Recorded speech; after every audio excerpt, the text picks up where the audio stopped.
Hello, everybody. Happy May 22nd, 2020. My name is Christopher Saunders, and this is the Connecticut Sports Talent Show, where we talk all things talents in Connecticut. And on today's show, we have a special guest as myself, an NVL broadcaster. I have a former NVL coach at Woodland High School, now at Plainville. He's been there for some time, but still, he has the blood of an NVL guy. His name, Tim Shea. Coach Shea, thanks so much for being able to come on. Thank you. Thanks for having me. I'm born and raised Naugy. It's a class of 92. And that's, hey, you might be able to, leave the NVL, but you always have the NVL when you come back, Yeah. My Twitter thing says Valley to the Ville. So my location. So Coach Shea, before we get into your time with Plainville, just tell me about kind of your coaching journey and what you've been through. I know we spoke a little bit about how you were traveling a far distance to Woodland. Yep. Alone. Yep.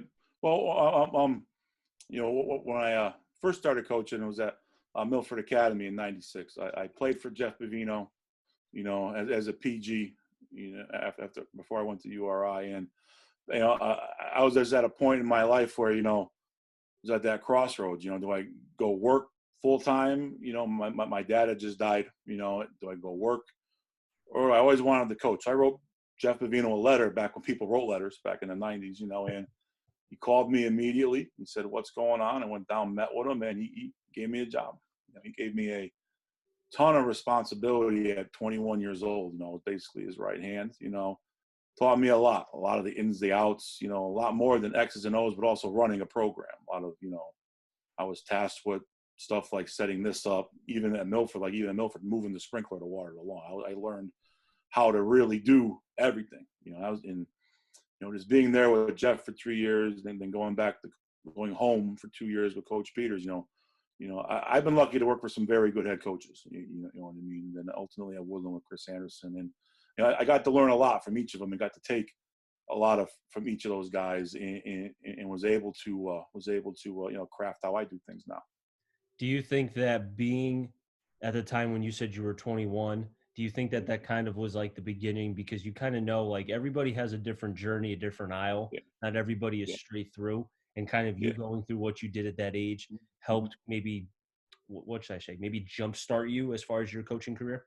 Yeah, I think it did. I always wanted, I always loved playing football growing up. I started going to high school games in the early 80s, back when, you played Saturday morning, so your parents would take you to the game, and you wound up finding the kids from the other town, and you wound up playing tackle football somewhere. Where the old Naugy would have been out where right field is, the old days. And you'd go play those guys for the whole game.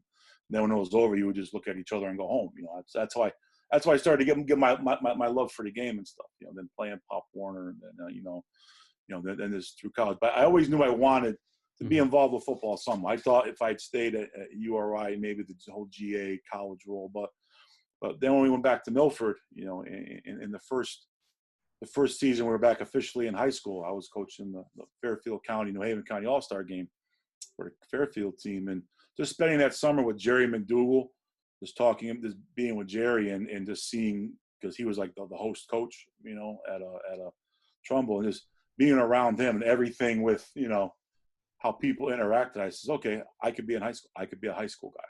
And then that just, it started. I always knew when I went into coaching, I wanted someday to be a head coach, and I'm glad I got that opportunity. Now, with every journey, with every kind of coaching place that you want, with every, spot that you were at, what kind of, what were you able to take as far as, a little bit from this program, a little bit from this coach, a little bit from that coach? Milford was run like a college program. We played all college JV teams, some prep schools, play and just the organizational purposes, with that stuff there. And then it was, when I left Milford and went back to Naugy, just Coach Peters, and putting it on that as a head coach, or if you want to be one, you have to be able to do everything. At any point in the game, at any point in the day, at any point of the year, is your program. You have to be the guy. Then the 1 year, the in between Naugy and Woodland, I was at Foreign High School, with Joey Beeler, and that year with Joe, Joey gave me a lot of responsibility to, run certain things, be in charge of things, while he was doing something else. He had faith in me to leave me alone and do other stuff too. So that was good there. And then all the years with Coach Anderson, it was him and I spent less than 6 feet apart in the same office for over 12 years. When I was as an assistant, and then when I was a head coach, he was still there. And the big thing I took from Chris was, you're an assistant coach. I want to keep you hungry, so I'm going to keep you involved. I'm going to give you a list of things to do. You better do them. And I'm like that now. I give my guys, that's your job. I hired you to do that job, so I want you to do that job. And I think that keeps them involved. I think it keeps guys hungry. Because instead of the old days where it was really just one guy, one voice, as older guys can attest to that. Now the game has just changed. It's evolved more than what it used to be. It really seems like you've had kind of, in a good way, the right leaders to be able to show Yeah. you, the right path. I mean, you mentioned, Yeah. I've had an opportunity to talk to Peters, when he Mm-hmm. was still kind of helping out with Coach Salazzo at Naugatuck, Yep. and he's a very down-to-earth, very nice young man, or, I should say man, but you know what I mean. Oh, no, I do. He's a pleasure to talk to, Yeah. just kind of what you've had as far as coaches really has helped you to where you are now as a head coach at Plainville. Yeah. Well, Craig, can't believe I called him Craig. When Coach Peters, when he was at, when I was still at Woodland, don't worry. when we were still running the wing T, he, out of nowhere, he would call me and be like, all right, I'm coming to your game. I'm like, all right, cool, whatever, So at a couple points, during the game, I have the headsets on and I get a tap on my shoulder. I'm like, why? What are you running? Why? So that's what that was kind of funny. And then once my season was over, like in December, he called me, goes, all right, we're going to come in. I'm going to be there at 7:30. We're going to meet. We're going to talk about what I liked and didn't like. Wow, he's telling you that? Yeah. I'm like, all right, yeah, sure, coach. I'm an adult. I run my own program. Yeah, come on in, sure, great. So he comes in, we're in at 7:30. We start watching game film, putting stuff on the board, and like this, he liked that. And then I offered him a job, and he goes, no. I said, what do you mean no? So we were going over all that stuff, and then stirred a pot a little bit when I put the Naugatuck film on, which every year was a great week to coach and be a part of. So I put that year's Naugatuck film on, and you could see the blood start flowing in him a little bit again. And then he was like, all right, I got to go. Tell your mother hello. I got to go. Sorry, Coach. It's amazing how because again, I was able to see him coach for a couple of years and help out with Coach Salazzo, and being on the sideline, for practices and such and for scrimmages, the way he's able to still connect with players and they still listen to him like he's a 20 or 30-year-old coach at this present time. It's amazing to me. Yeah. I mean, I talked to him in the fall. I think any coach or really anybody in any career, when you got to make big, important decisions in your life, you talk to some people who you've trusted over the years. In sports, sometimes it's your coaches, sometimes or your teachers or friends. And I've always leaned on certain people like that. Some of the guys I played for and coached for, and I've also been lucky with some administrators I've had too. I've leaned on. So everything's always a process. Now, I don't think really anything I've done is off the cuff. It's all been tried to at least planned out anyways. So, yeah. And you mentioned the friendships that you've had kind of through your path. Did that make it more difficult because you were at Woodland for so long when you were offered the job at Plainville? Well, I was already gone. After like that last year at Woodland, I knew going into that year, I talked to Phipsy about it, Tim Phipps about it. I go, this might be it. I said, the ride, the commute, I want to look for some opportunities closer to home, like up here where I was living in Plainville. I think every small school guy in the back of their mind always wishes, wow, double L, big schools, big enrollments, big team. I think any small school guy still thinks of that. And at that time when I resigned from Woodland, I was at Post with Manetti for 2 years.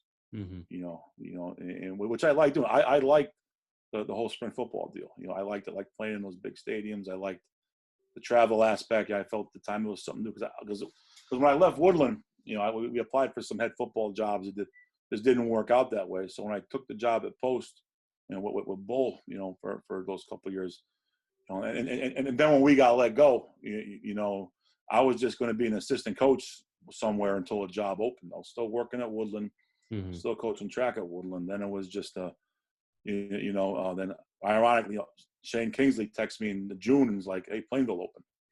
So we're talking about Plainville open. He goes, "Plainville open. You live in town." I was like, "Yeah, I did." So I applied. I was, it was crazy.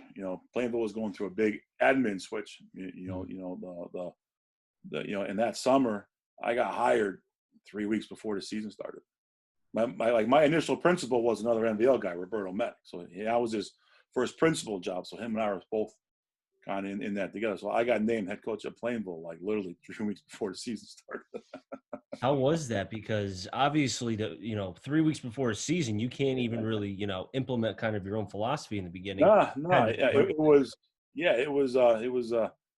it tried a lot of things, on me personally, but it was, like I say, I signed up for it. Mm-hmm. You know what I mean? And through that that first summer, I was like living in town here. I really didn't know anybody because my whole day was getting up, getting on 84, going to Beacon Falls, and coming back when it was dark, leaving when it was dark. So just trying to find the way around, the town. Like I didn't really know anybody here, let alone the program, or what really the CCC was, just except for the couple of teams we used to scout, for the playoffs and whatnot. And it was just, it was a challenge all around. It was a challenging first year up here. But, to the kids' credit, the kids still showed up every day. The kids did work hard. The kids never let it bother them. It was just one of those things. And that year was rough. It was rough, and we turned things around. So. Was there anything that you could take from that? Because obviously with every season, there's always positives and negatives that you can take. What were the positives from that season? Because you started so late and, still be able to kind of get, because you were first coach for Plainville at that time, being able to kind of grab their attention. Well, it was, I've always been able, like this, we were talking earlier about, the meeting this week, talking about those teams. I've always been, I harp on the losses, because people are like, well, why do you? No, I was like, no, I don't want to watch this. No, I said, well, yeah, we're going to watch this because I'm not going to forget this. Another thing is in 2003, I'm going to call out Coach Anderson right now. In 2003, we got beat by Seymour. We got beat pretty good on Thanksgiving, 42, I think 12 or something. So they beat us up pretty good. Mm-hmm. And that whole winter, every Saturday we go in for weightlifting and meet. He goes, I'll talk to you. And I'd walk in there and it'd be queued up on the TV. And I'd be like, okay. And it was, we watched it for a whole year. And I didn't bring that up with him again until we were in the locker room before the Seymour game that day. I was that Friday game at Woodland. Mm-hmm. And I snapped on in the locker room in a pregame speech. And yeah, so that's just, that's just how I harp on stuff like that. And with here, I tried to teach the kids, this is what our record is, but let's change it. You know what I mean? Like I wore Plainville stuff every day when I was there. I still do, and got to be proud of where you're at. And I've always tried to teach myself, you got to, let's face it, I'm stubborn. Most head coaches are. And I told guys, or even young guys that want to be head coaches, that you got to want to outwill everybody. You want to outwill the doubters. You want to outwill the administrators, the people in town, the parents. You want to outwill all of them. So when it's all said and done, you're still standing there. And that's something I hold true, and something, I'll continue to do. You just got to outwill people to get things to go your way. Obviously there's a lot of things in between, but just, that's just what I say to myself when things are challenging. I'm better than this. I'm going to outwill them. I'm going to, in my office, there's a tag over the door that says "Get better every day," and that's something that I hold myself to, the coaches to, and the players to. So I like how though that you want to face adversity and you're not running away from it, because a lot of times coaches and players, even some of the best, they don't want to deal with the criticism or the adversity. Or for a prime example, you mentioned back in I think you said 2003 about the Seymour and Woodland game where it was a shellacking. A lot of ugly. They like, okay, they got us good. They got us really good. And a lot of times coach would be like, okay, you know what? Let's just put this underneath the bed and we'll never look at it again. No, every single week you looked at it. It motivated you. And then when it came back, you guys were prepared and ready. And I think that's that really shows who you are as a coach. Yeah. Well, it's also, with the kids, you got to turn the page. But, know, there's other things as adults you can always still keep, keep in the back of your mind. You know, it was like my first year as a head coach at Woodland. You know, we had graduated 20-something seniors, and we had a lot of new guys in new places. And with that, some teams were beating us for the first time in the school's history. So every week, some of those losses, it seemed like the Super Bowl for the other guy, and just dealing with that, where we've never really had that problem before over there. And that was something that we all had to deal with. You know, we lost some people, some supporters through all that. But, you know, at the end of the day, it changed. And the thing with Plainville, you know, they lost a few games the year before. In my first year going 0-10, you know, there was some other opportunities that came up. And I said, no. I said, I've been preaching all along about staying the course, about doing this, doing that. How would it look if I left? How would it look if I ran away from this, still living here, still having to see people like, oh, he ran away, he didn't really care about us? No. I said, work's not done yet here. We're going to turn this around. And slowly but surely, you know, outwilling things, we are. I love that. You know, you stuck with the path. You know, it shows the kind of passion that you have, Coach. And it seems like you've had that from the time you started coaching, and you'll have it until your last day coaching, which hopefully will not be for a long, long time. I hope so. Now, Coach, what I want to ask you specifically, too, before we get into the players at Plainville, is you mentioned earlier about going from the NVL to the CCC. Every conference has a different style of play. What was different about the NVL to the CCC? Well, the NVL obviously is a growing league, you know.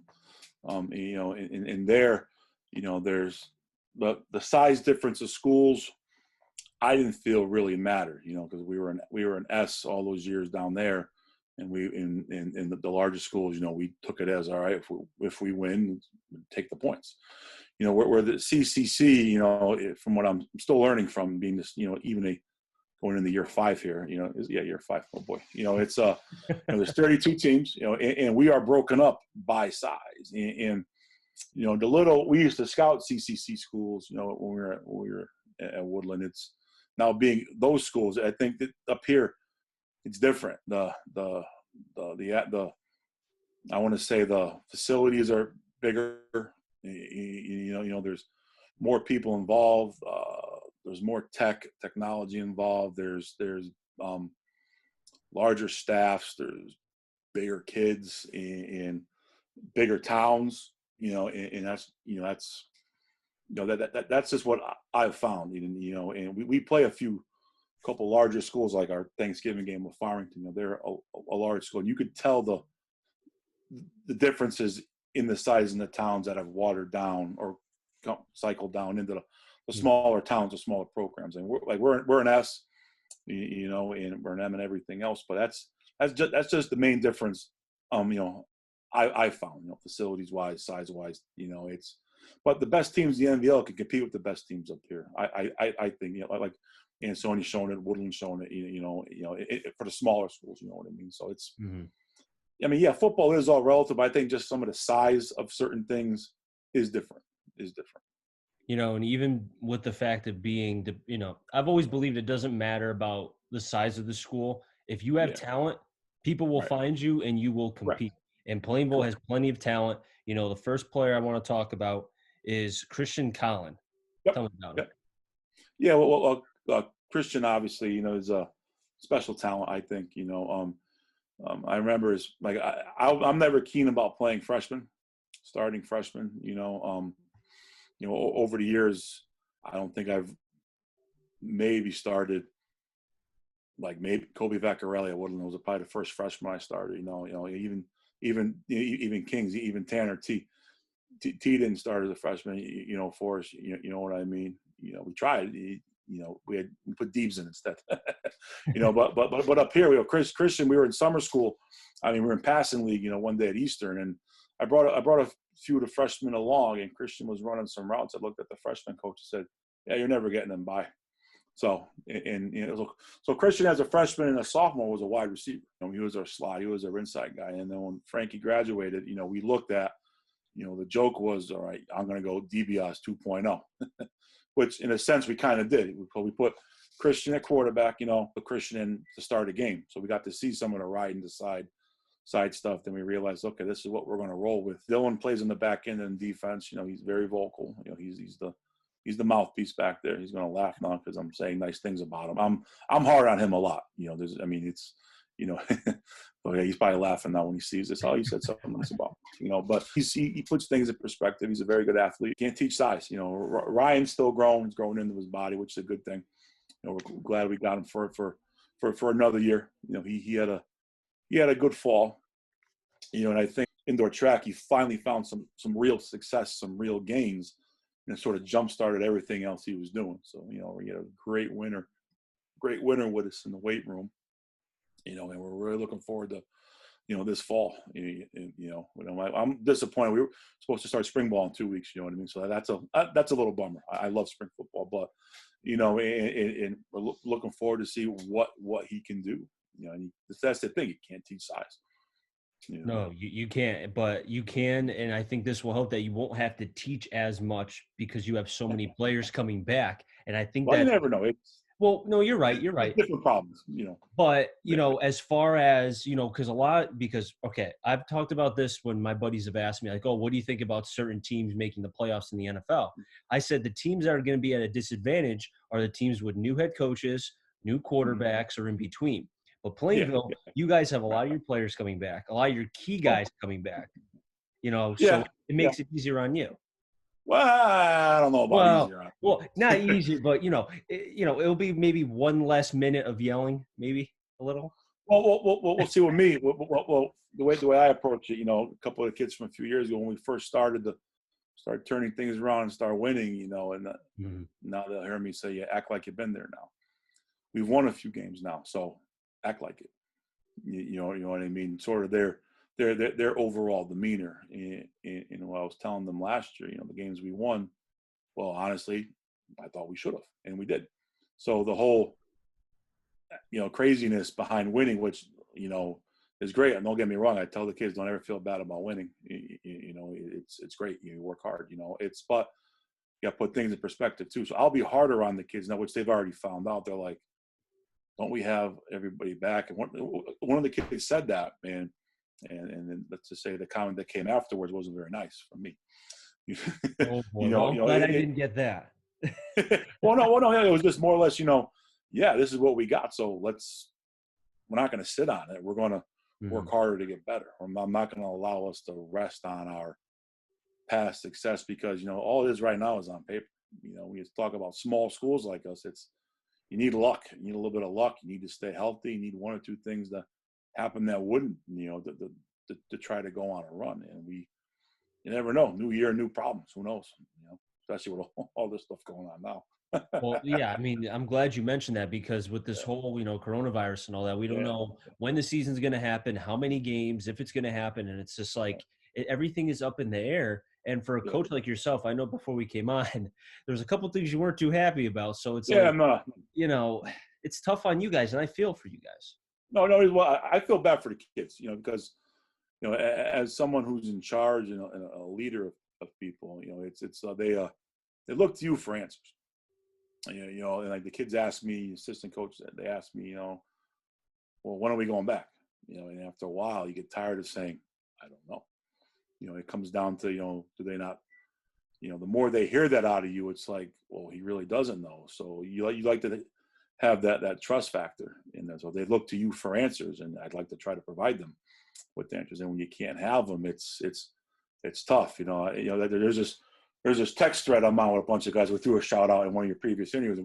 We talk about that stuff daily about my phone's going crazy now because it's probably them because they know I'm on. So we talk about that stuff every day about, being leaders and trying to, transfer things down to the kids and even your assistants. And it's hard not having answers right now, but I get it. We have a lot of plans in place, so we're going to be ready to roll whenever we get a date, just getting to that date. And it's not easy on the kids. It's not easy on the coaches. There's days where I don't want to deal with stuff, but again, I got to outwill things, and here we are. Coach Shea, I really do respect, your time when you were with Woodland, and I respect you even more now being at Plainville for what you've done. It's great to see, NVL guys branching out and really being able to be successful. Yeah. And I'm really happy for you, Coach. Great. Awesome. Thank you. Well, we're trying. Hey, just like I'm rooting there's for you, never a dull moment in the Ville. I'm rooting for you, Coach. And thank you again for being able to come on. I really do appreciate it. No worries. No, thank you. That'll wrap things up here in the Connecticut Sports Talent Show. So until next time, stay safe. Enjoy the rest of your day, everybody.